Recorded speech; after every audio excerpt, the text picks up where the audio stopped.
Vous nous suivez de partout, vous faites bien, mesdames et messieurs. Merci pour cette grande confiance que vous nous renouvelez encore. Dans le cadre de votre émission Savoir en parler, vous le savez, ce décor n'est pas habituel. C'était comme nous l'avions annoncé l'autre fois. Il s'agit là de plateau spécial que nous organisons dans le cadre de ces 2 ans de Savoir en parler parce que c'est fut exactement le 15 octobre 2019 que cette émission a été lancée.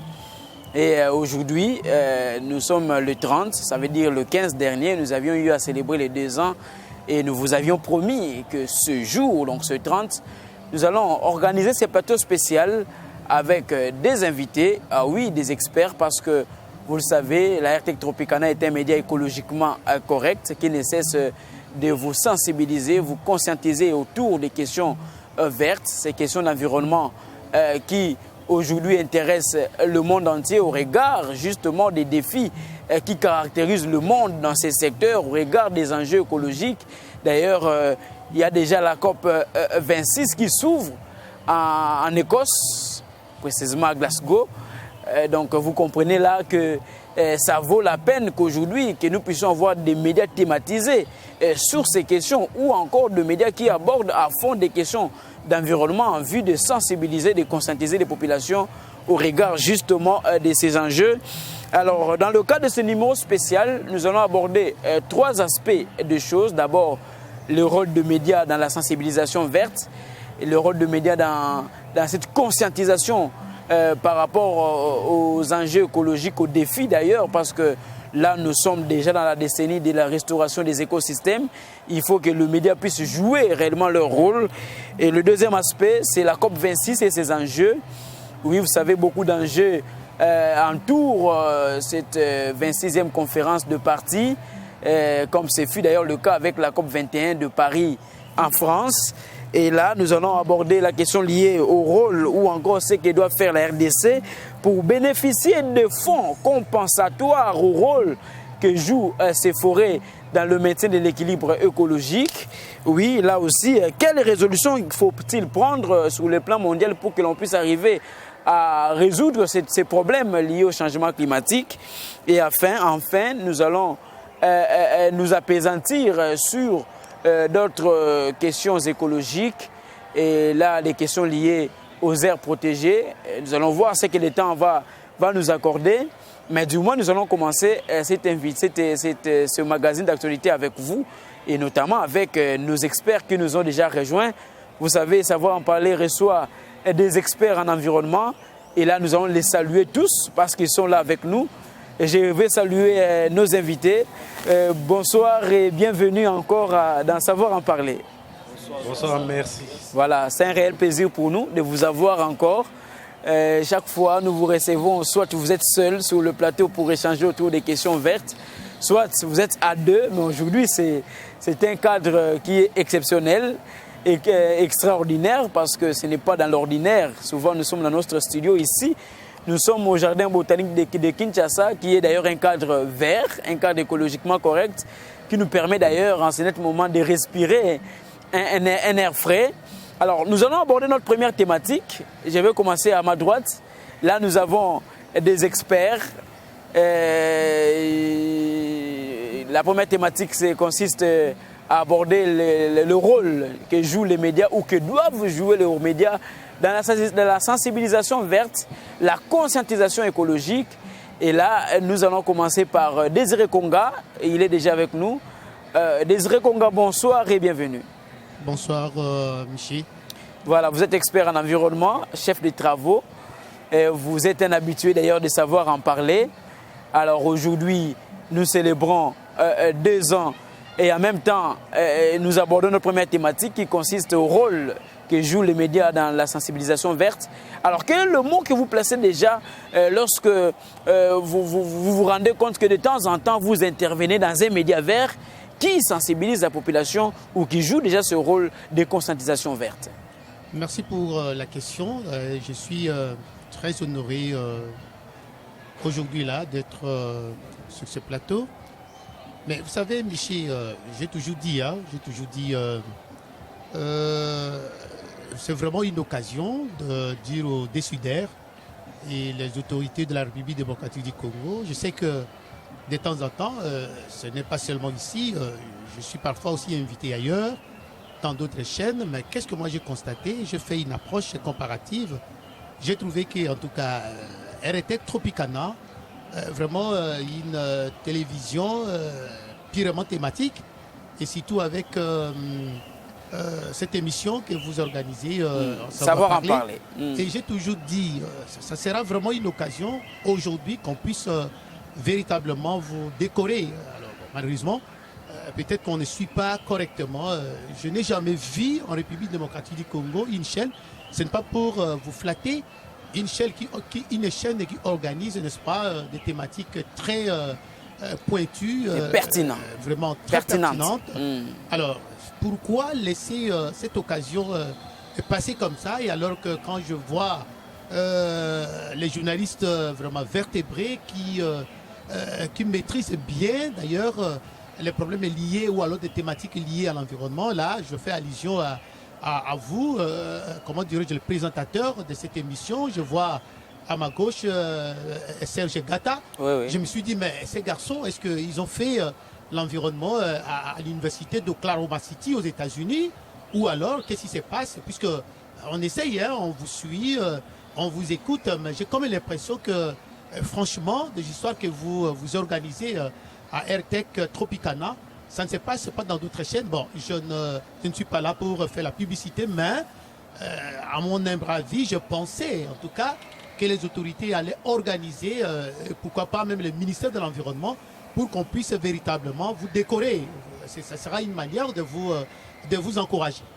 Alors, s'il faut revenir à la thématique, j'ai comme le rôle des médias, le rôle que doivent jouer les médias d'ailleurs.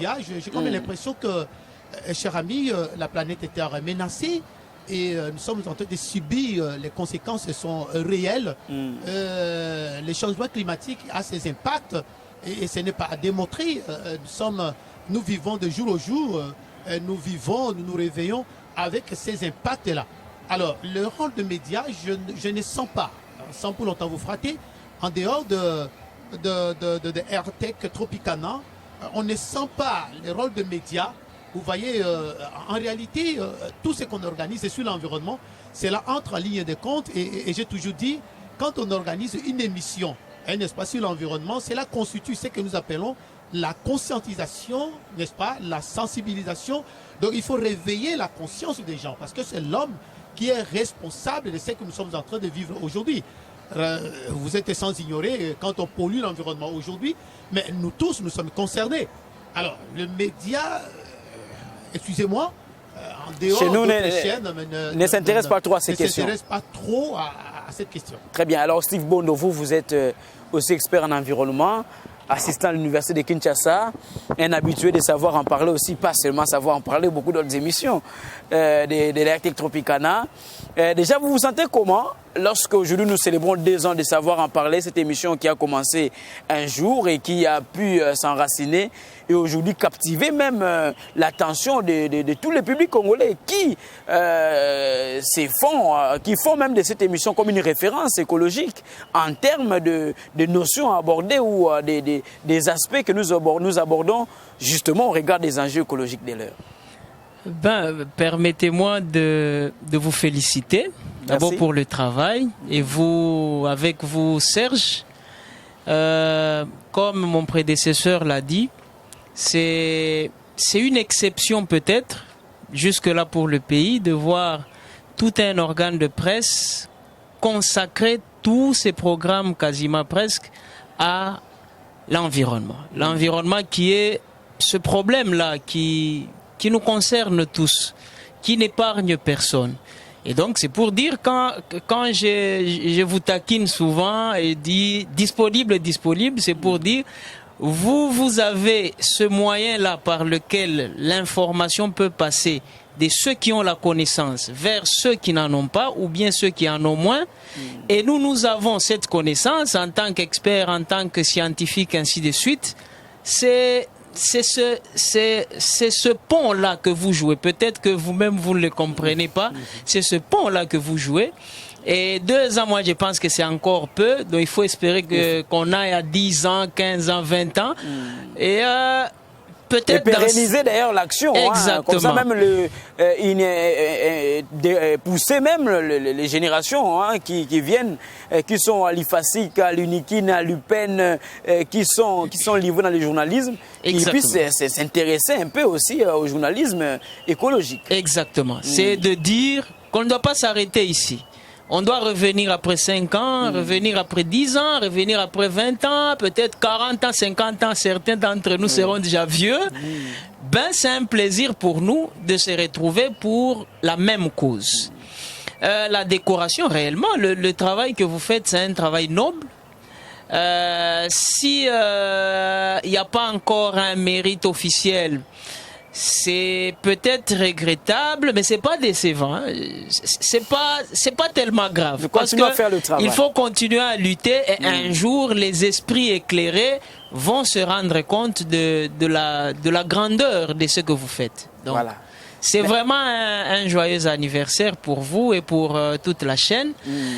Et à vous aussi, joyeux anniversaire à vous, parce que vous avez votre part dans cette œuvre, dans ce travail qui a été abattu. Sinon, savoir en parler n'allait pas exister. Qui devait parler? C'est vous, les scientifiques. Vous qui êtes là, vous qui n'avez jamais hésité de répondre à nos invitations. Ça, c'est vrai. Quel est le rôle des médias? Le rôle, c'est ce que vous faites. Donc, on a une illustration des rôles qui doivent être joués par les médias. Certes, tous les organes de médias ne doivent pas nécessairement communiquer en matière d'environnement.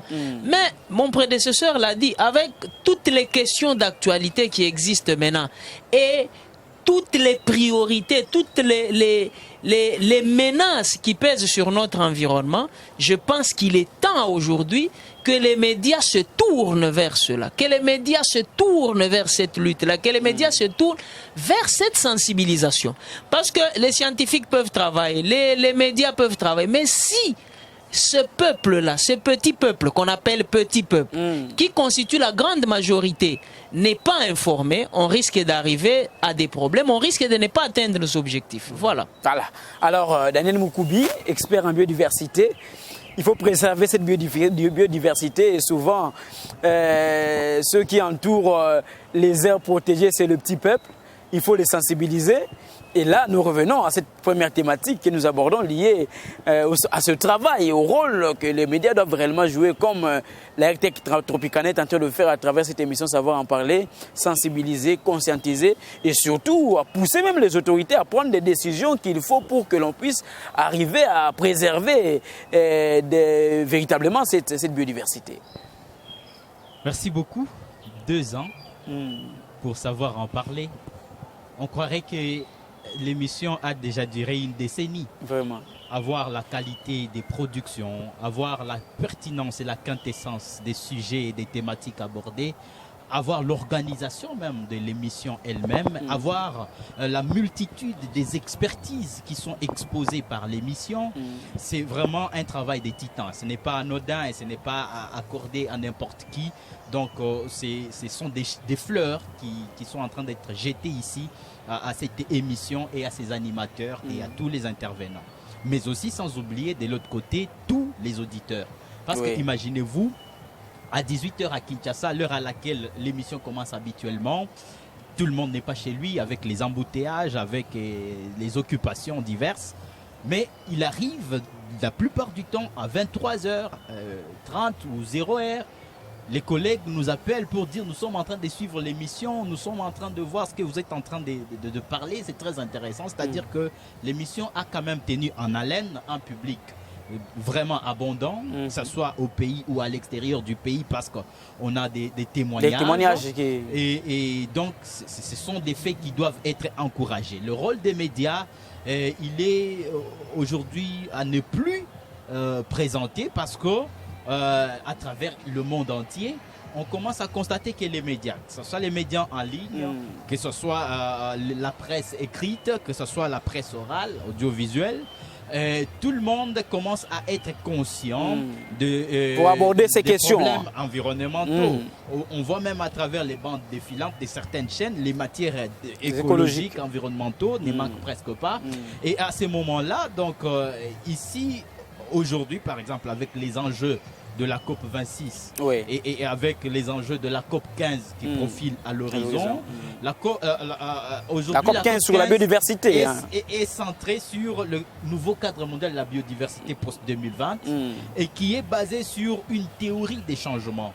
Et cette théorie des changements voudrait assez que toute la population mondiale, en tout cas, soit consciente à l'horizon 2050 des bienfaits de l'environnement sur le bien-être humain, et qu'on arrive à concilier la vie humaine avec la nature pour arriver à vivre en harmonie avec la nature. Et c'est ça le rôle des médias pour amener la conscientisation. À partir des objectifs d'Aichi, on accordait beaucoup d'importance sur la sensibilisation, sur la vulgarisation en matière d'environnement. Et c'est le rôle joué notamment par les médias parce que chez nous, on n'a pas beaucoup d'investissement dans la communication, mais ce sont les médias qui font le relais.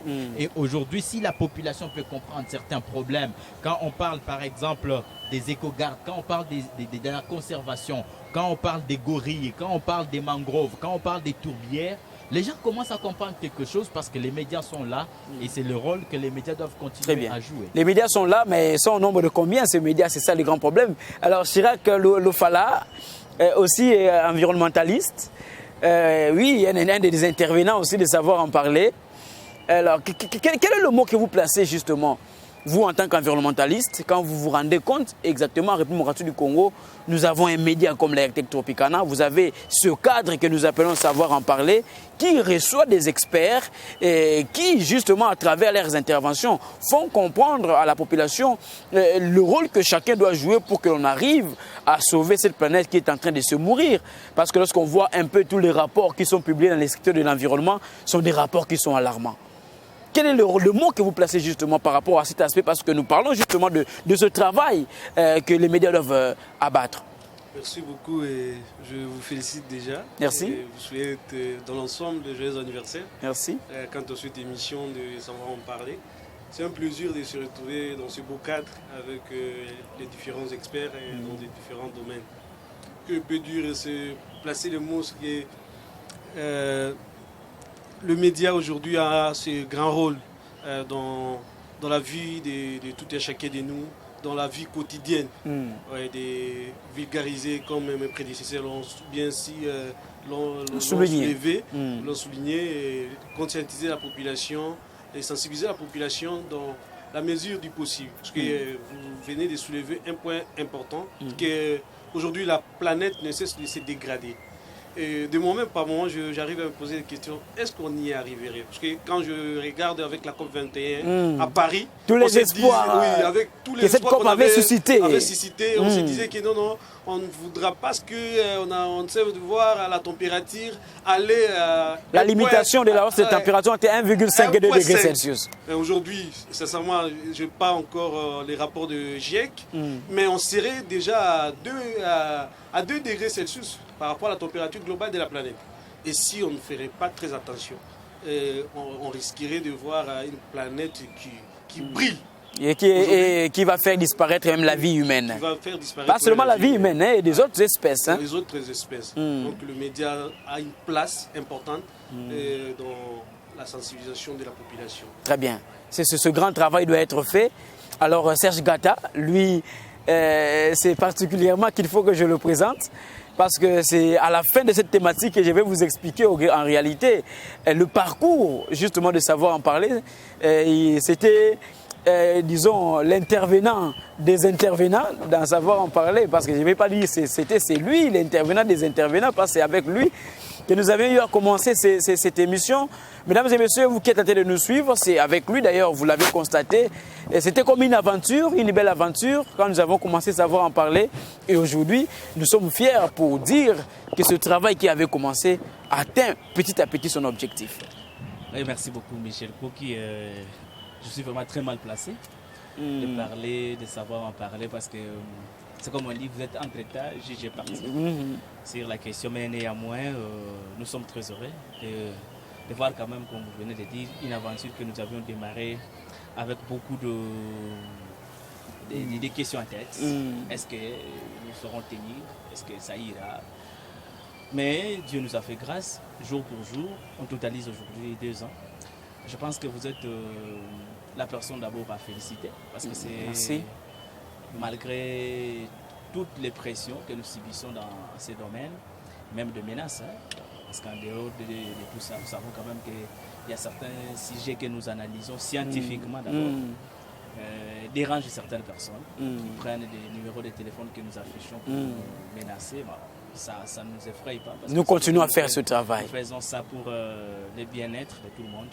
En fait, Savoir en parler, c'est une émission qui s'est démarquée de toutes les émissions que nous avons.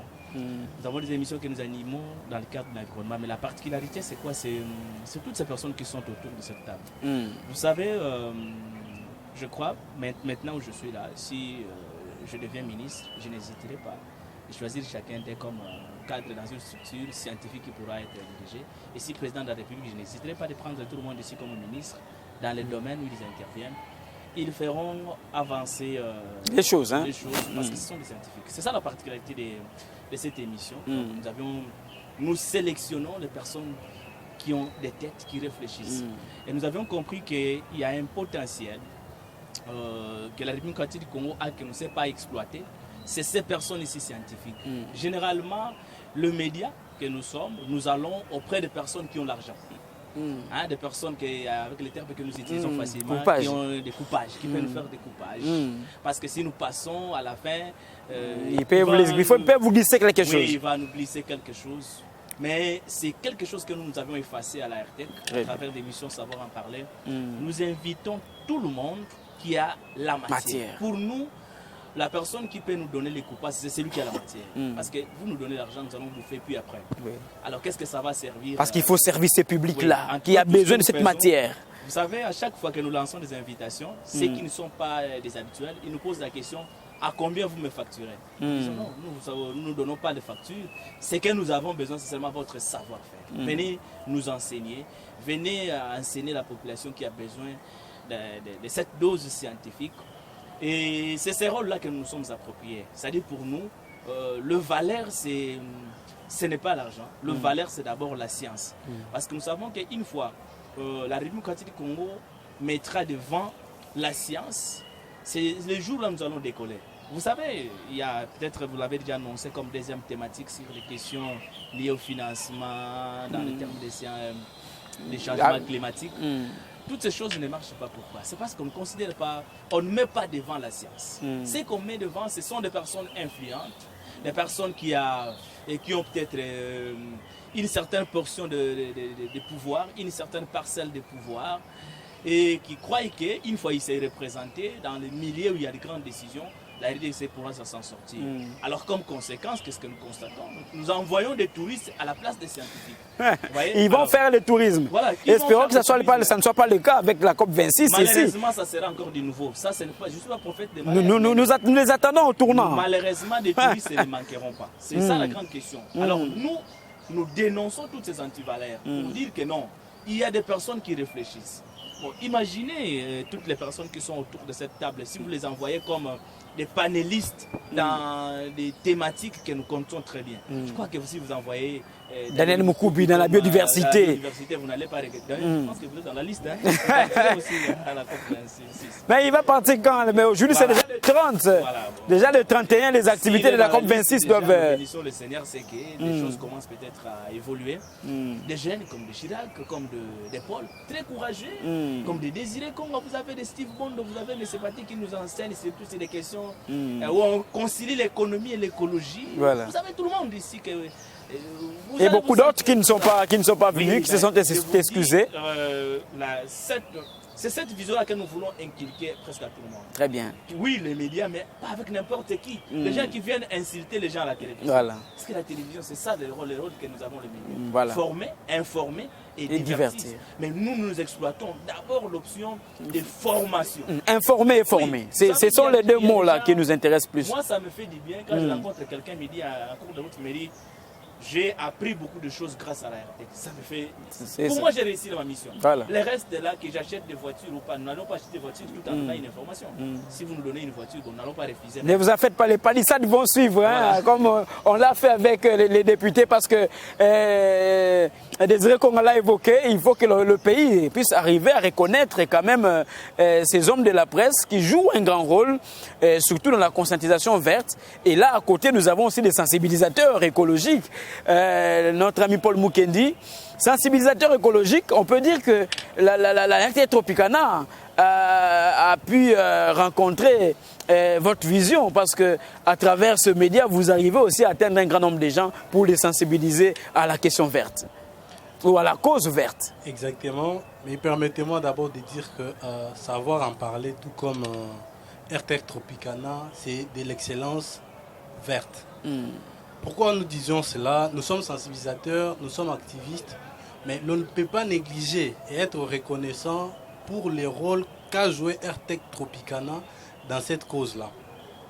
À chaque moment, on y passait des messages. Quand nous étions sur terrain, on y communiquait également. Justement, pour moi, je vois que savoir en parler, aujourd'hui, c'est un enfant qui a 2 ans, mais justement, pendant les 2 ans, l'enfant a pu faire et réaliser beaucoup de choses. Plus de 500 émissions. Plus de 500 En direct. émissions, nous ne pouvons pas compter les connaissances qui ont été dispensées. Il y a certains concepts environnementaux qui sont difficiles au petit peuple de les comprendre. Mais aujourd'hui, savoir en parler, RT Tropicana s'est transformé en maître, en enseignant à la maison. Dans mon quartier, il y a pas mal de gens qui suivent savoir en parler, qui suivent le message lancé. Et justement, je pense que c'est ça le début de l'éducation. Pour gouverner ou bien pour gérer, on a besoin de donner l'information et on a besoin d'être informé. C'est les plus importants. Et c'est les rôles que savoir en parler fait, mais justement d'une manière organisée et orientée vers la communication un peu verte. Vous voyez aujourd'hui, le monde, la vision est concentrée sur la transition écologique par rapport à notre manière de vivre anciennement qui a dégradé l'environnement. Il fallait qu'il y ait des chaînes très thématisées comme RT Tropicana, mais aussi des émissions d'analyse comme Savoir en parler, pour justement nourrir les populations, mais aussi éveiller les consciences. Comment dire ou bien comment amener l'information d'une catastrophe qui s'est passée en France à une population qui habite à Selembao. Justement, Savoir en parler là. Nous regrettons justement parce qu'au niveau de l'État, il n'y a pas vraiment une considération ou bien un accompagnement.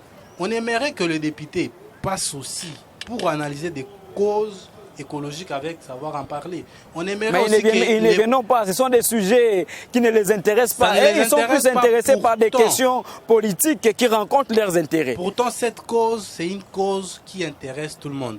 Aujourd'hui, nous parlons de la COP 26. Est-ce que les micros, justement, verts de la RDC est représenté là-bas? Nos chaînes thématisées comme la RT Tropicana auront à relier les informations diffusées par certaines chaînes. On aimerait voir que la RDC, dans l'organisation au niveau du ministère de l'Environnement, il y a une représentation de la presse verte congolaise. Très bien. Qui pouvait prendre part à cela. Parce que cette presse verte joue un très grand rôle en République démocratique. Très bien. Ce rôle est très grand. Alors, Bertin Bouya, un autre sensibilisateur sensibilisateur vert, parce que c'est un homme qui est un des habitués aussi de Savoir en parler. Hein. De temps en temps, il passe. Et les gens l'aiment beaucoup. Ils se disent, mais ces jeunes-là, comment il a fait pour maîtriser toutes ces questions vertes? Vraiment. Merci d'abord. Je ne serai pas en train de revenir sur ce que mes aînés ont dit.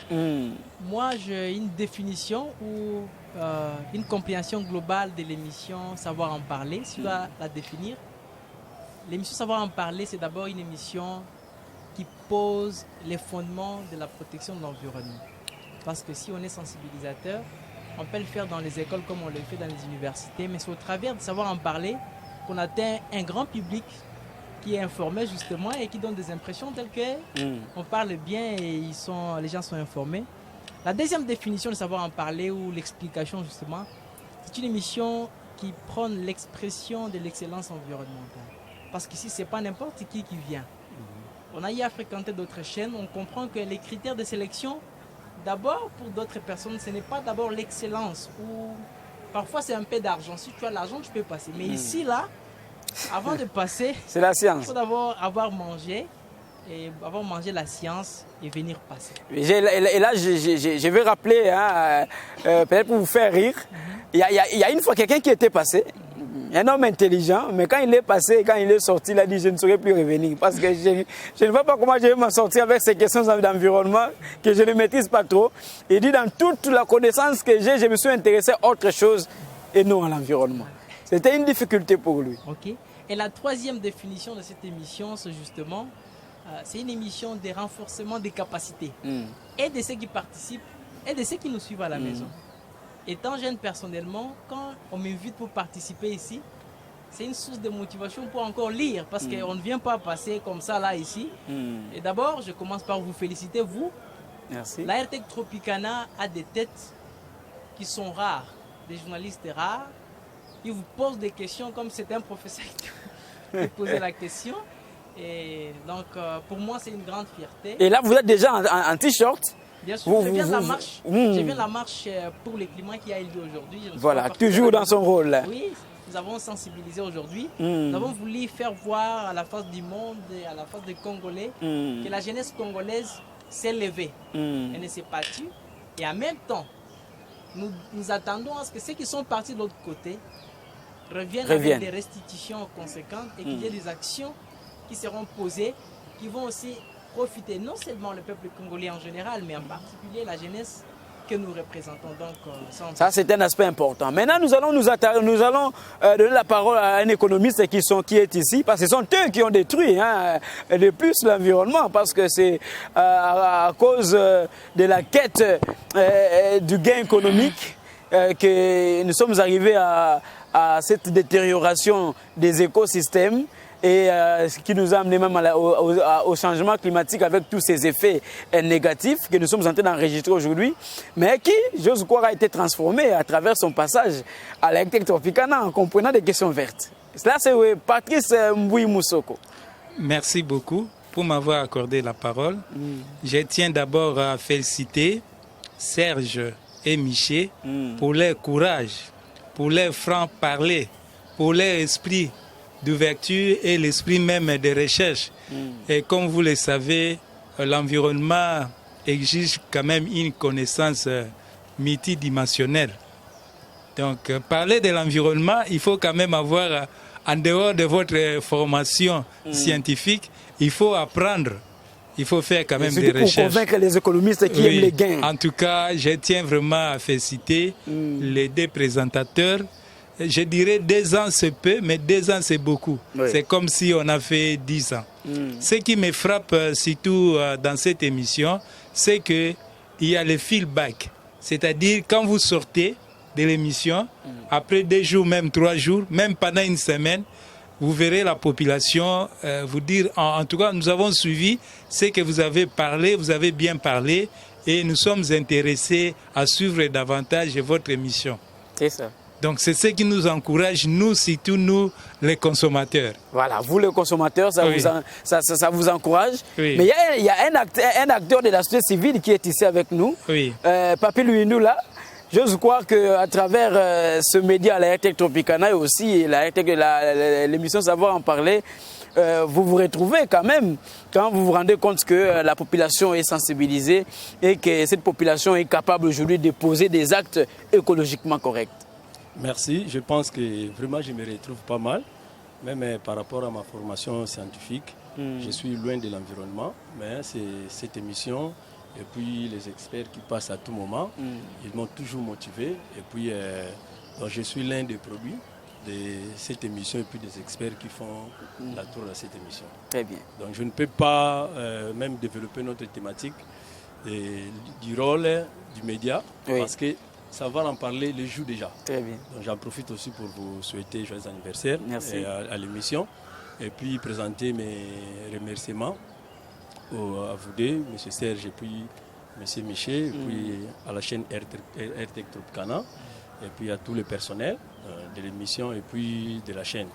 Donc par rapport à l'environnement, c'est une question qui est très très importante et très pertinente pour le monde. Actuellement, le monde prend une autre tournure, mais nous sommes en train de chercher le voisin moyen pour redresser encore le monde. Jadis, ça se faisait d'une façon de bouche à l'oreille par rapport à nos parents. Il y a même des endroits jusqu'à aujourd'hui reculés. On ne sait pas arriver pour faire passer le message. Comme les pygmées qui protègent nos parcs, tout ça. Très bien. Dans les cités, dans les villes, les grandes villes, il faut que le média joue son rôle, même à l'intérieur.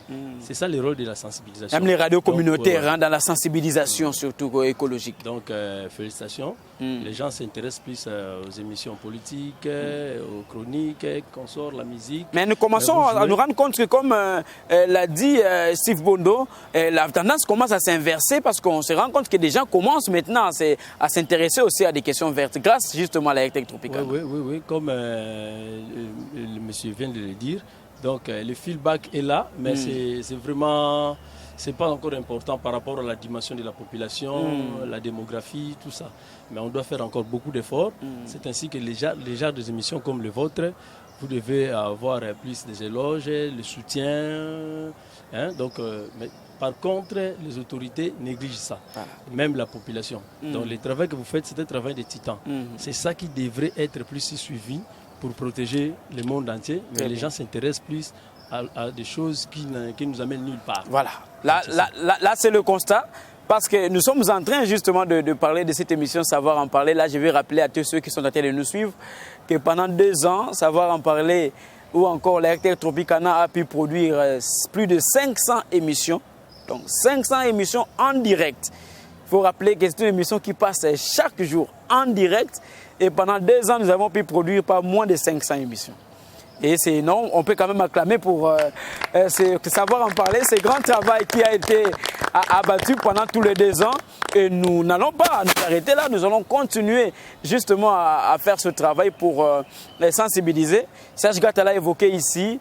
Vous savez, parfois, il y a des choses que nous disons qui n'enchantent pas, parfois même certaines autorités ou certaines personnes, mais nous sommes obligés de dire la vérité parce que la vérité libère. Et surtout que nous sommes des chrétiens, nous sommes des chrétiens. C'est vrai que le pays est laïque, on peut rencontrer quelqu'un d'une autre religion, mais du moins nous savons que dans toutes les religions, on reconnaît quand même que la vérité reste la vérité. Et nous, à travers cette émission, nous disons la vérité, rien que la vérité, pour que chacun à son niveau puisse savoir le rôle qu'il doit jouer de manière à ce que nous arrivions à protéger cette planète, à sauver cette planète. Je l'ai dit à l'entame, la plupart des rapports qui sont publiés dans le secteur de l'environnement aujourd'hui, ce sont des rapports qui sont alarmants. Pourquoi on organise des COP? C'est parce que la situation écologique de la planète est alarmante. Voilà pourquoi on doit organiser des grandes conférences qui réunissent des pays, tous les pays du monde entier, de manière à ce que l'on réfléchisse sur des solutions. Maintenant, puisque nous évoquons cette question justement de la COP, la RDC prend partie ou va prendre part à cette grande conférence. Mais qu'est-ce que ce pays doit faire? Je reviens à vous, Désiré Konga. Qu'est-ce que ce pays doit faire pour que nous arrivions justement à rafler, pourquoi pas, que cette délégation congolaise qui sera en Écosse quand elle va rentrer, qu'elle ne puisse pas nous apporter seulement une restitution en termes de résolutions qui seront prises, mais qu'on nous dise quand même qu'à cause de ces grands massifs forestiers dont dispose la République démocratique du Congo, la République démocratique du Congo pourra bénéficier effectivement, j'insiste sur le mot, pourra bénéficier effectivement de moyens qui vont permettre à ce que nous arrivions à développer aussi notre pays. Oui, merci pour la question, Miché. Je reviens un peu sur ce que Serge Gatta a dit. Bon, quelque part là, ça m'a beaucoup touché. Quand il dit qu'il n'est pas un prophète de malheur, mais il estime qu'on risque de continuer à danser la même chanson. Ça veut dire la délégation congolaise, je ne sais pas, bon, on ne peut pas prédire le malheur, mais déjà d'emblée, je essayais un peu, bon, si j'étais parmi la délégation congolaise, j'ai essayé un peu de réfléchir. Qu'est-ce que le Congo, la RDC, allait faire concrètement? Allez-y, sentez-vous à l'aise. J'ai noté quelque chose. Je dis, bon, vous savez, c'est chaque jour, chaque fois, j'ai toujours dit... vous traitez ces COP des dupes. Voilà, j'ai toujours dit que c'est une conférence des dupes. Mais attendez quand même à l'issue de la COP 26 pour voir si vous allez garder votre qualificatif. Voici ce que moi j'ai formulé comme recommandation à la délégation, non pas seulement de la RDC, mais également du monde. Dire la vérité au monde. Donc généralement quand on va à cette conférence-là, on ne dit pas la vérité. Les gens ne disent pas. Qui ne dit pas la vérité? Voilà. Soyez clair. Qui ne dit pas la vérité? Là, j'ai fait allusion à des pays pollueurs. Des grandes puissances. Des grandes puissances. On ne dit pas la vérité, comme il s'agit, quand on dit réduire ces émissions de gaz à effet de serre de autant de pourcents, bon, on accepte, mais en réalité, on ne veut pas faire ça correctement, puisqu'il s'agit là de l'économie. Il s'agit là de la production, parce que réduire, on a peur que l'autre puisse le dominer. Oui, ça c'est donc... on dise la vérité. Je souhaiterais que cette fois-ci, on dise la vérité. Et je suis très un peu touché, comme mon ami, mon prédécesseur l'a dit, que dire la vérité sur quel point, généralement, cher ami, comme vous venez de dire là, on dit qu'il y a la hausse de température de 1,5 degrés Celsius, mais en réalité, aujourd'hui, c'est dans des degrés Celsius, mais on ne dit pas la vérité sur ce point-là. Ça, c'est le premier élément. Donc, il faut carrément qu'on arrive à dire la vérité là-bas. Deuxième point, je me suis dit, bon, il faut, et là, ça concerne la délégation congolaise, il faut faire le bassin du Congo véritablement un poumon mondial. Et là... Mais il est déjà un poumon. Oui, il faut sélectionner, que le gouvernement sélectionne le vertébré congolais qui doivent essayer un peu à partir de méga biodiversité de la République démocratique du Congo, à partir de ces tourbières, à partir de ces eaux douces, remonter un peu le niveau, donc présenter valablement la République démocratique du Congo en face du monde. Mais ils vont le faire quand? Parce que la COP de Glasgow débute, si tout va bien au moins, c'est le 31, donc demain, ça va s'ouvrir. Lors des négociations, c'est par là qu'ils doivent déverser cette connaissance-là, qu'ils doivent présenter. Vous voyez, la République. On suppose qu'ils devaient travailler en amont. Oui, si cet aspect-là. Je vois aussi, et là, c'est en passant, financer davantage la RDC. Vous voyez, quand aujourd'hui on dit poumon mondial, forêt, bassin du Congo. D'ailleurs, c'est le premier aujourd'hui. Oui, le premier aujourd'hui. L'Amazonie vient en second lieu. Il faut qu'on arrive à arracher des financements. Donc, il ne faudrait pas qu'on rentre avec les judiciels vides. Je parle aussi de la protection des cours d'eau, des océans, nos cours d'eau. Mais cette question a été évoquée lors de la COP 22 de Marrakech, mais au finish. Mais effectivement, il faut présenter aussi cet aspect parce que le Congo a beaucoup de cours d'eau douces. Il faut négocier de manière à ce qu'on puisse financer, n'est-ce pas, cet aspect-là. Et puis, je vois aussi, il y a un autre aspect, voter une loi. Là, c'est sur le plan interne. Non, même au niveau international. Aux Nations Unies, vous rappelez de ce que je vous avais dit autrefois. J'ai dit, si cela dépendait que de moi, il fallait insulter la CPI de manière à ce que CPI puisse un peu prendre la question vert. On vote un peu une loi au niveau de l'ONU et on verse à la CPI pour voir un peu, parce que vous savez, détruire l'humanité, c'est tuer, c'est faire un peu de crimes, commettre des crimes d'une autre manière. Alors il faudrait que la CPI puisse un peu se saisir de la question. De cette question. Et puis on va revenir avec vous, nous continuons à réfléchir. Oui. Alors là, Daniel Moukoubi, expert en biodiversité, lorsque vous suivez déjà les mots justement de Désiré Konga, qui estime que toutes ces conférences qu'on organise, d'ailleurs il les qualifie de conférences des dupes, parce que nous avons la RDC qui est une puissance écologique mais qui va en position de faiblesse. Nous avons d'autres États qui disposent de grands massifs forestiers et qui soutiennent d'ailleurs même la vie sur la planète. Ils y vont en position de faiblesse et ils rentrent dans ces négociations aussi brédues, alors que en réalité ces puissances qui constituent des grands pollueurs devaient mettre l'argent, disposer ou disponibiliser des moyens de manière à ce que l'on puisse sauver justement cette planète, telle d'ailleurs est les vœux de tout le monde. Quelqu'un qui est descendu dans un gouffre de moins 1000 mètres ne peut pas du coup atteindre une hauteur de 10 000 mètres d'altitude. C'est fort. Hein? C'est graduellement qu'on y va.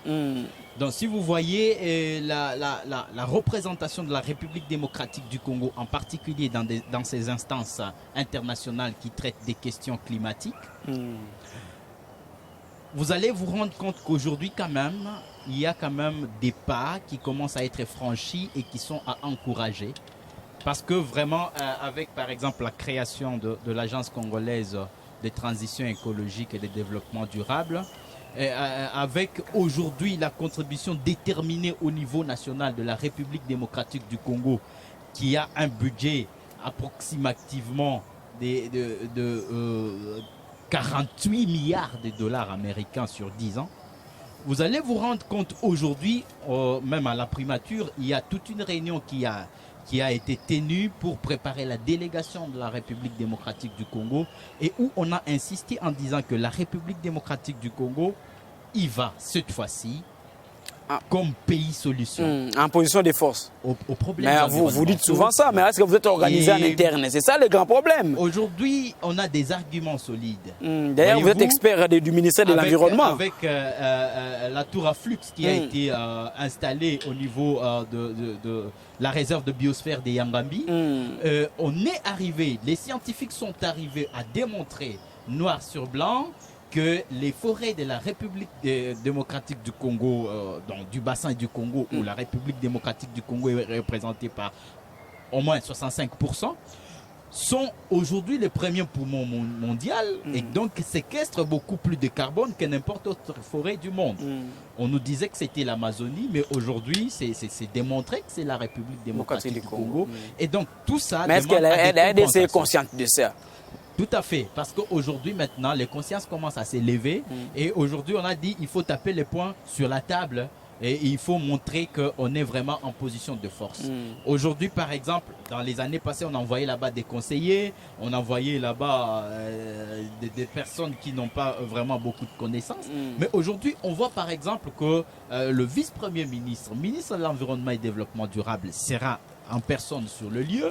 On voit aujourd'hui toute la couche sociale et même les représentants nationaux et même la hiérarchie de la République démocratique du Congo. Robert Bopolo était aussi, il a pris part à la COP 21 de Paris. Mais est-ce que nous sommes rentrés avec quoi?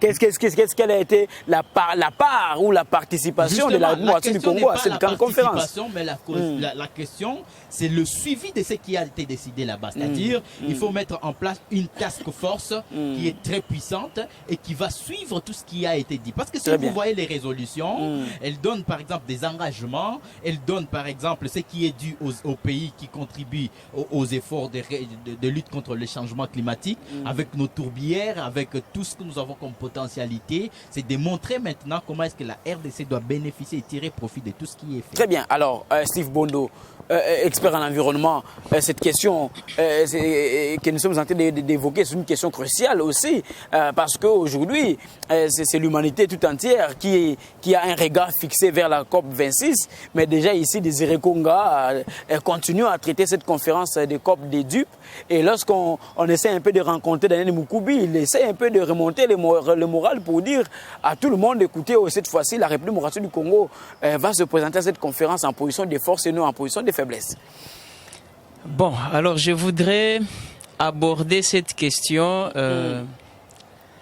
avec la plus grande rigueur scientifique qu'il faut. Allez-y. Ça, c'est la 26e conférence des partis. Ça, c'est seulement au niveau des conférences des partis. Sur les changements climatiques. On a participé à autant de conférences. Et après autant de rencontres internationales, le pays reste là où il est. C'est pour dire aujourd'hui que même pour la COP 26, lorsqu'on l'appelle la conférence des dupes, bon, je sens que certes les termes est dur, mais à un certain moment on peut concéder ce terme-là. Là, je vois des Réconga qui sourient. Exactement. Je vais m'expliquer. On fustige les grandes puissances. Nous ne sommes pas dans une famille. Ça d'abord il faut comprendre.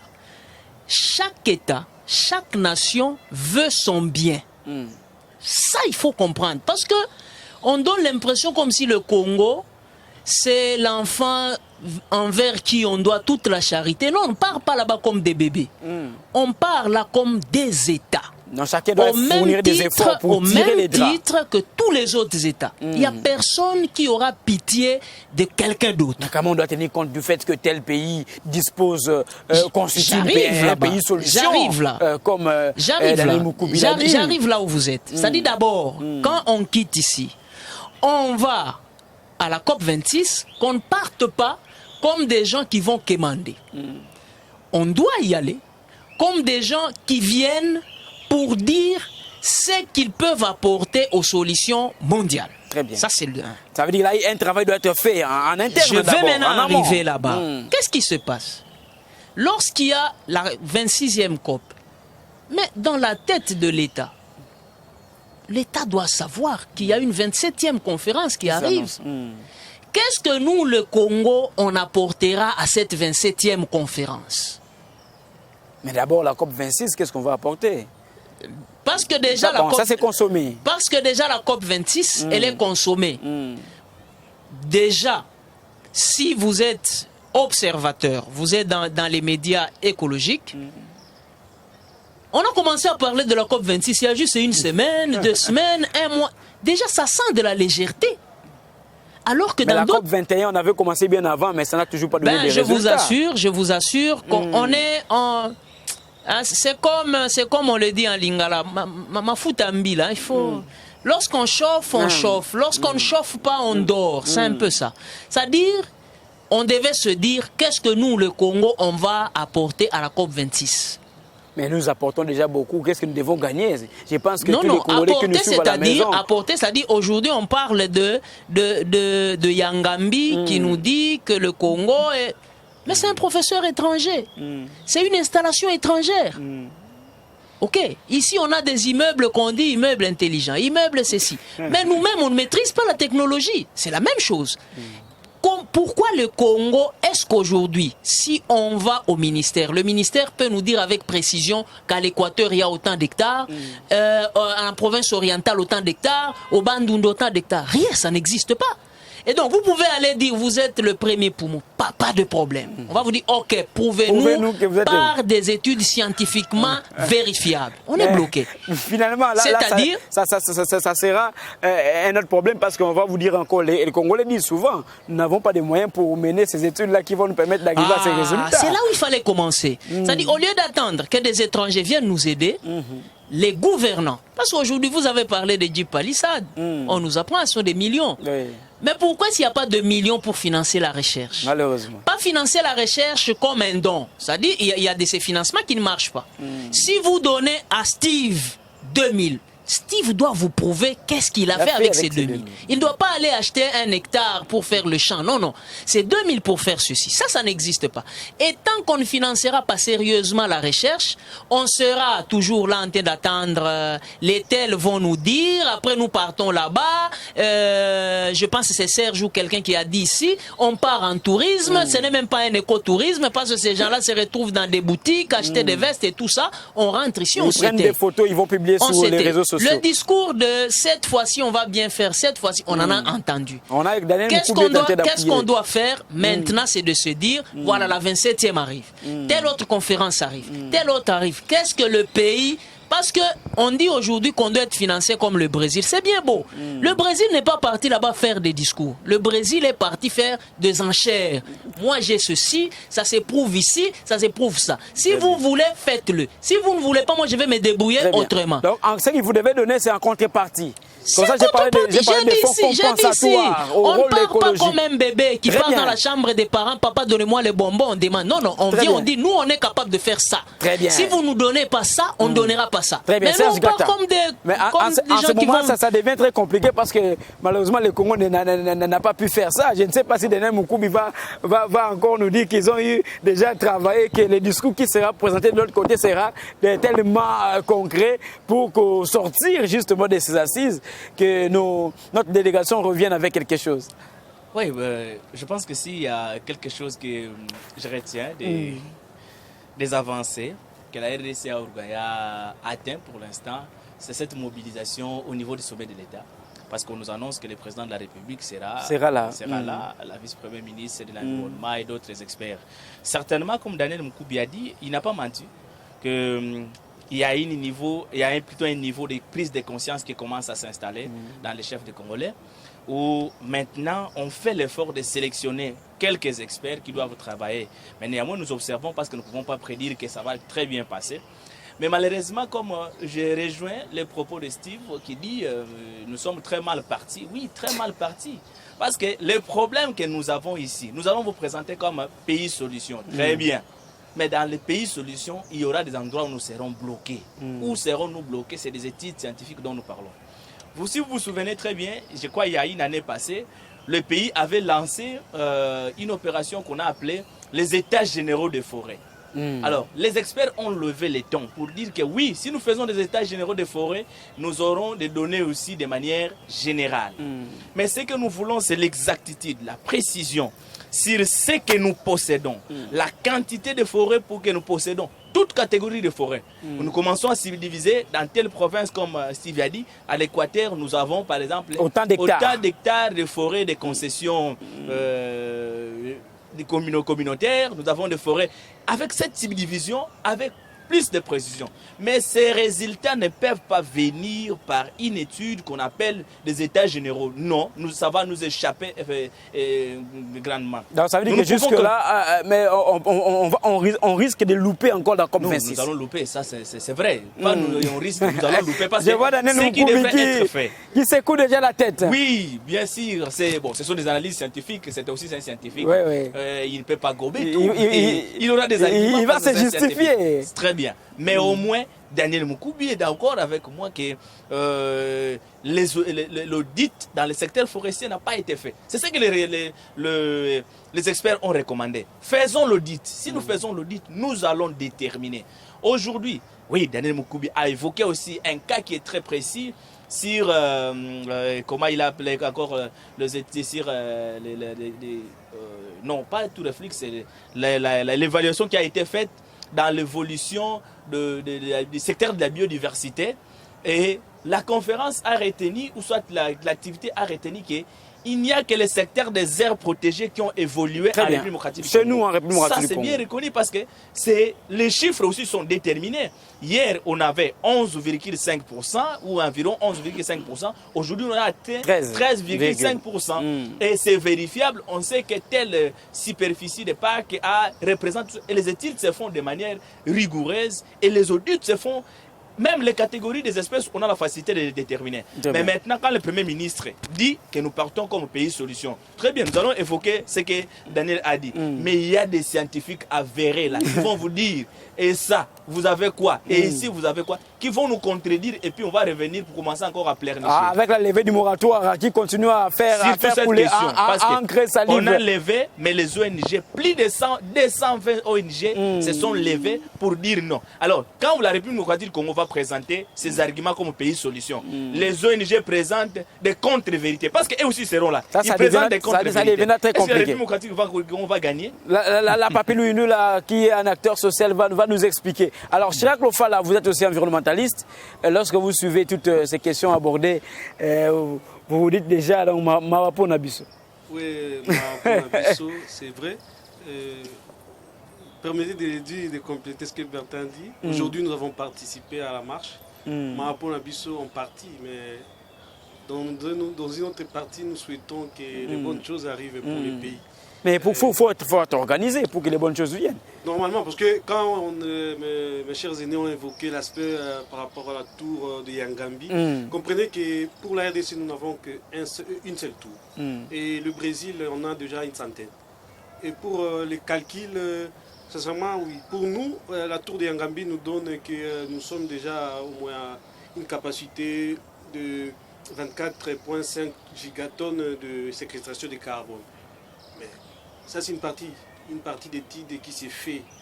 Mais aussi, ce sont les experts étrangers qui ont mené des études. Qui ont mené des études. Mais ils peuvent aussi nous tromper. Pas vraiment des experts congolais. Parce que j'ai une fois participé dans un atelier à l'EREFT où, sincèrement, vous voyez que c'était des étrangers qui étaient venus présenter. On a pu même demander pourquoi les experts congolais n'ont pas participé à ces formations à l'étranger pour qu'ils viennent. Non, écoutez, par rapport au financement, c'était restreint et tout. Pour la COP26, oui, je garderai de bons souvenirs. Un de nos ministres des Affaires étrangères, si pas Raymond Tchiba, l'avait promis que la RDC va organiser ce COP27.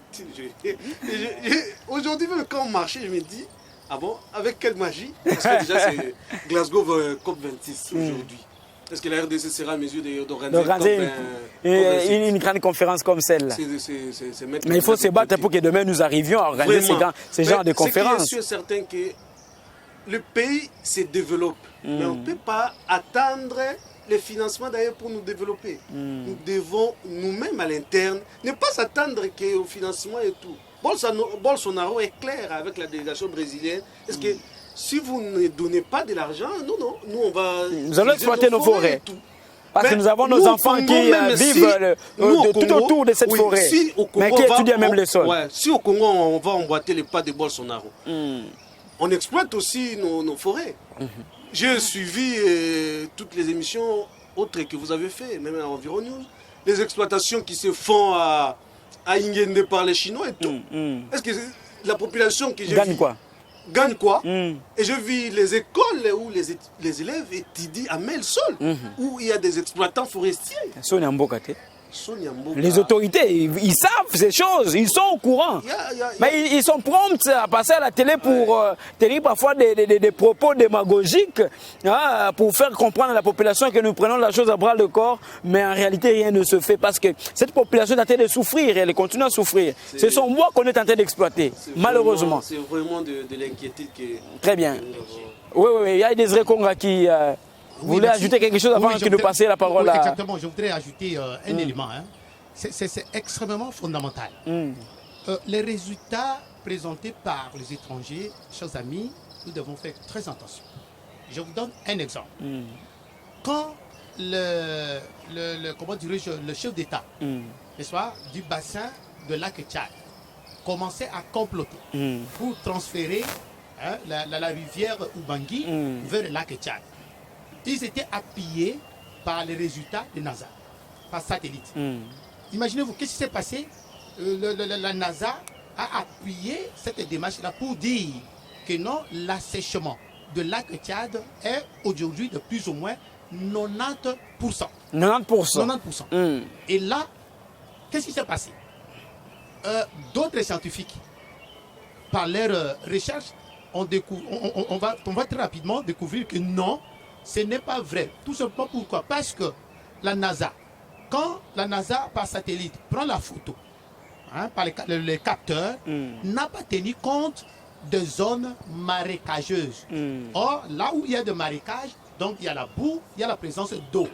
Donc c'est pour dire que les résultats présentés par la NASA, c'était un résultat biaisé. Donc c'était tout simplement pour appuyer ces hommes d'État-là. Parce que derrière la tête, il y avait la question du transfèrement. Voilà. Vous voyez, pour ces gens-là, ils parce qu'ils savent ce qu'ils peuvent gagner en retour. Voilà, résultat présenté par la NASA, c'est à 90%. C'était un résultat biaisé. C'est pourquoi je dis ici que, en tension avec les résultats présentés par nos experts, et au moment où je vous parle... Pas nos experts, c'est les experts étrangers. Oui, experts étrangers, au moment où je vous parle, à l'UPN. Il y a une école doctorale, chers amis, avec des professeurs congolais vertébrés. Mais malheureusement, les pays ignorent. Et je vous dis, de petits pays africains ont lancé leurs satellites sur orbite.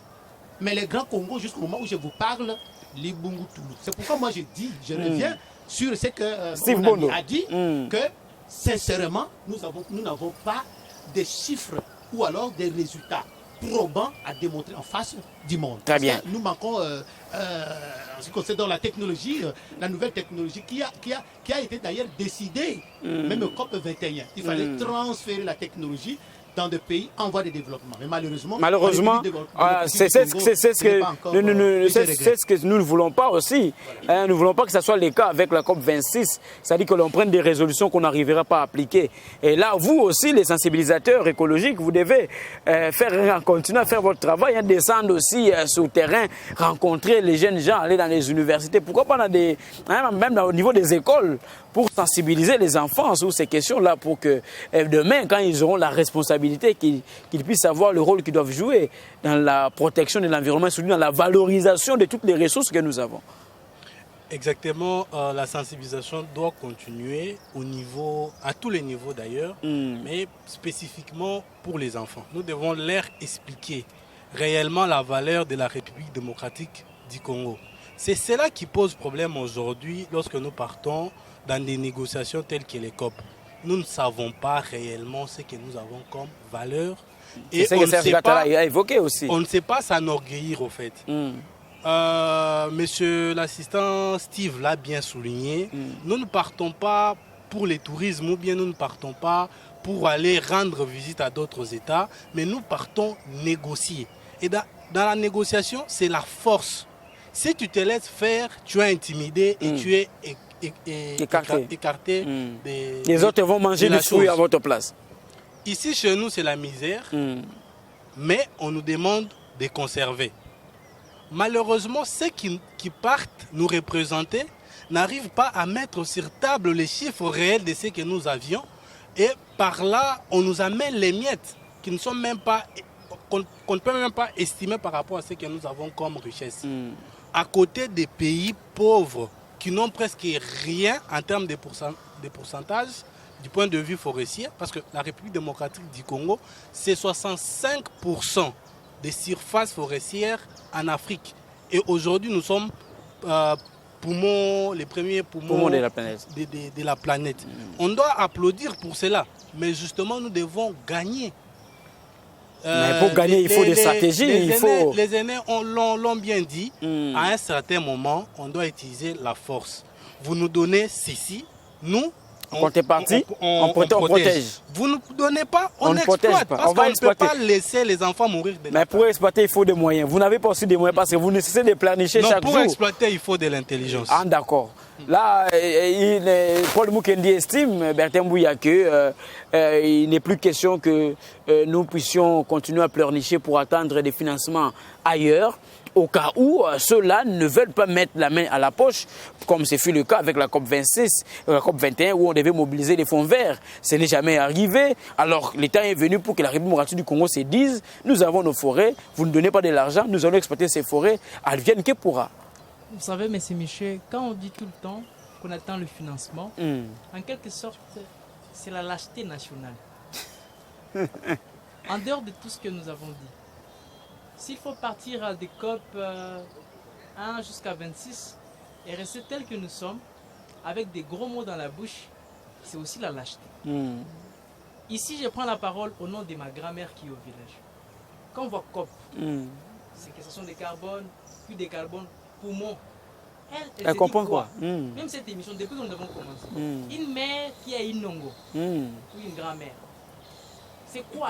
Elle entend quoi? Ce que moi je demande au nom de ma grand-mère au village, quand la ministre va revenir d'ici, qu'elle dise, voici, nous avons notre forêt, c'est au travers de cette forêt que nous avons décroché pour un financement qui vous donne à manger, très bien, qui vous donne l'hôpital, qui vous construit l'école, qui vous construit la route pour que vous vous développiez. Au cas contraire, non. Quand tout le monde dit que la RDC c'est un pays solution, solution pour qui et pourquoi? La première des choses, avant que je ne passe, parce que allez-y. Nous sommes quand même un pays laïque, un État laïque. La Bible dit, avant de sortir les petits morceaux d'herbe dans de quelqu'un d'autre, il faut d'abord voir qu'est-ce que toi tu as. Quand on dit solution là, c'est pour les pollueurs ou bien pour nous le peuple qui croupit dans la misère tous les jours. Très bien. Là, ça veut dire pour vous, déjà, en vous entendant parler, c'est comme si vous voulez sous-entendre déjà que nous risquons d'être une solution pour les autres et non pour nous-mêmes. Ce n'est pas nous risquons, nous sommes une solution pour les autres, pas pour nous-mêmes. Moi, je suis jeune, je vois mon avenir en danger. Très bien. Ma solution, c'est quoi? C'est pas attendre le financement. Là où la ministre Eve Bazaïba va, si elle revient, qu'elle n'attende plus le financement. Qu'elle nous vienne avec les financements pour que nous nous développions. Si elle ne vient pas avec les financements, si nous exploitons. Avec les financements, c'est pas que nous exploitons pour détruire. Nous avons déjà autant de scientifiques. Nous allons couper notre forêt. D'ailleurs, nous allons rajeunir notre forêt parce qu'on Oui, elle est vieille. Nous rajeunissons notre forêt, mais je crois, c'est un conseil que je donne. Quand le gouvernement étant jeune, si on investissait dans le bois, la transformation locale ici. Nous sommes fiers d'acheter les meubles qui viennent de la Chine, alors que nous avons le bois qui part en Chine. Transformé. Qu'on crée des industries ici et ça va marcher. Bien sûr que oui, on transforme notre bois, ça va créer de l'emploi. Et ça va valoriser au lieu dans les financements. Et de deux, c'est aussi un aspect que j'allais souligner. Rapidement. Pourquoi nous ne pouvons pas aussi développer les secteurs éco-touristiques chez nous? Par exemple. Nous avons un grand potentiel. Ça ne va pas demander un financement qui vient d'ailleurs. Très bien. Si on les développe localement, déjà on aura des gens qui vont donner quelque chose. C'est un peu pratique. Très bien. Beaucoup de mots, beaucoup de il faut aussi vendre positivement l'image du pays. Voilà. C'est aussi notre paire de manches. Alors vous maintenant qui êtes avec la base de temps en temps, lorsque vous entendez tous ces experts parler, vous vous dites parce que finalement la population va continuer à souffrir. Parce que ceux qui ont toqué dans les cantiers à exploiter, il faut des moyens. Il faut une bonne politique. Déjà, dans la politique environnementale, ça n'existe presque pas.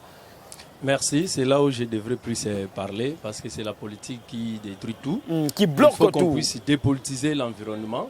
Même au niveau international, mais même chez nous ici. Oui. Il faut dépolitiser l'environnement. Oui, il faut dépolitiser ça, parce que c'est la politique qui gère. La politique, quand la politique gère, elle gère plus la forme, mais les fonds, c'est autre chose. Les fonds, il faut les choses scientifiques. Oui, comme on parle ici de COP26, tout ça, mais sur l'intérêt, qu'est-ce qu'on voit? Les gens qui sont allés nous représenter là-bas, combien sont défilés dans ce genre d'émissions? Personne pour expliquer les fiscaux à la population. Ce qu'ils vont présenter au niveau international, c'est que les Congolais ont retenu, les scientifiques congolais, les universités, la recherche congolaise a fait. Personne même est passé. Et puis même au retour, il n'y aura personne. Donc ça veut dire que nous sommes encore dans l'aspect où l'homme congolais, précisément les politiques congolais, sont encore dans l'exhibitionnisme. Donc ils veulent présenter la forme, mais le fond, ils font autre chose. Malheureusement. Donc, il faut qu'on puisse plus mettre le point sur les i, mettre l'homme à sa place, mettre aussi chaque domaine à sa place. Donc, qu'on prenne les scientifiques, partir là-bas, parler du domaine, et puis quand ils vont revenir, il faut que ça soit pragmatique, qu'on puisse voir ça sur le terrain, que la population vive tout ce qu'ils sont en train de parler et qu'ils soient de vrais responsables. Qu'on ne soit pas seulement des bons diseurs, hein, parce que souvent chez nous, c'est ce que l'on a toujours constaté. Nos politiciens, nos politiques, bon, je n'aime pas les appeler politiques parce que le mot politique a un sens positif. Hein, j'aime le garder dans le terme politicien. Nos politiciens sont de bons diseurs. Et souvent, lorsqu'ils les disent, c'est quand ils voient leurs intérêts. Lorsqu'il n'y a pas leurs intérêts, ils ne disent rien, ils ne font rien. Et en ce moment-là, c'est la population qui est en train de souffrir. Mesdames et messieurs, nous tenons petit à petit vers la fin, justement de ces beaux moments que nous sommes en train de passer ensemble dans le cadre de ce numéro spécial de votre émission Savoir en parler. Déjà là, c'est la fête qui commence. Nous sommes en train de fêter. Oui, 2 ans, ça se fête. Imaginez-vous produire 500 émissions pendant 2 ans en direct. Ce n'est pas une mer à boire. Posez la question à nos aînés, poser la question à Jamaïca Samba, qui est notre président, le président de l'UNPC sur le plan national, provincial. Poser la question à Gabi Kouba, sur le plan, qui est le président de l'UNPC sur le plan national. Poser la question à tous les grands journalistes que vous connaissez. Et là, d'ailleurs, nous allons saluer les grands, les Kiba Michitoua et les autres. Alors, posez là la question, produire 500 émissions, savoir en parler, se produire 500 fois en direct pendant 2 ans, ce n'était pas une chose facile. C'est ce que nous sommes en train de célébrer aujourd'hui. D'ailleurs, une fois de plus, je vais vous demander de bien applaudir ou acclamer pour cette émission. Et nous allons demander à nos amis de nous apporter à boire. Nous allons quand même prendre quelque chose pour que nous puissions poursuivre cette fête. Mais en attendant qu'on nous apporte ce petit rien, les économistes qui s'intéressent trop à l'argent, mais nous avons abordé ces questions. Oui. Vous devez convertir les autres économistes pour qu'ils comprennent aussi le rôle que l'on doit jouer pour que nous arrivions à une économie durable. Ça veut dire qu'ils tiennent compte de l'écologie. Oui, je voulais souligner, mettre en exergue 3 éléments. Oui. Premièrement, dans le cadre de COP26, si au niveau international, les entreprises multinationales peuvent déjà s'engager à respecter ce que nous appelons la norme ISO 26000. La norme ISO 26000, c'est cette norme qui est basée sur la responsabilité sociétale, c'est-à-dire le respect de l'environnement et le respect aussi dans le cadre de la protection des consommateurs. Très bien. Parce que comme vous le savez, et nous avons souligné au cours de notre entretien, le capitalisme est quand même en faillite.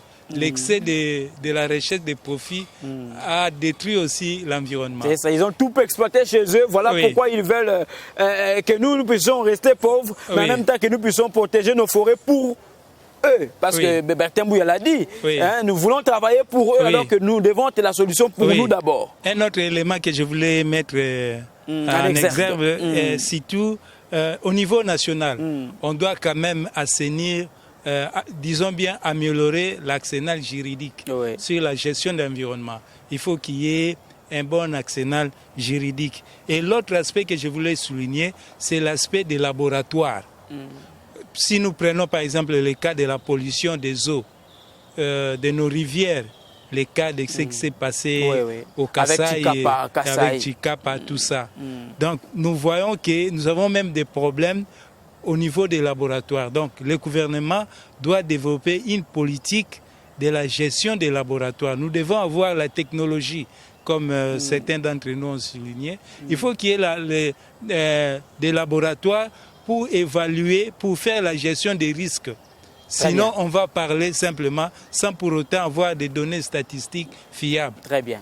C'est très bien dit. Oui. Nous avons compris qu'il y a un grand travail qui doit être fait à tous les niveaux. Et Savoir en parler est en train de faire le sien, faire son travail, de jouer son rôle. Et là, justement, à travers toutes les émissions que nous avons produites, là, nous avons acclamé pour Savoir en parler. Maintenant, nous allons acclamer pour vous, vous qui êtes des experts, vous qui, chaque fois, vous acceptez notre invitation pour que Savoir en parler vive. Et nous profitons pour vous dire merci et vous souhaiter joyeux anniversaire à vous. Merci beaucoup. Voilà, comme c'est la fête, on va prendre ne fût-ce qu'un petit rien. Hein? On va prendre un petit rien pour ne pas faire la publicité. On va prendre un petit rien. Nous restons dans cette ambiance de la fête. Je crois que je parle le même langage avec Redi Mouvoumou, Rodi Kebonda et Kale Mwanza. Donc nous restons dans cette ambiance de la fête.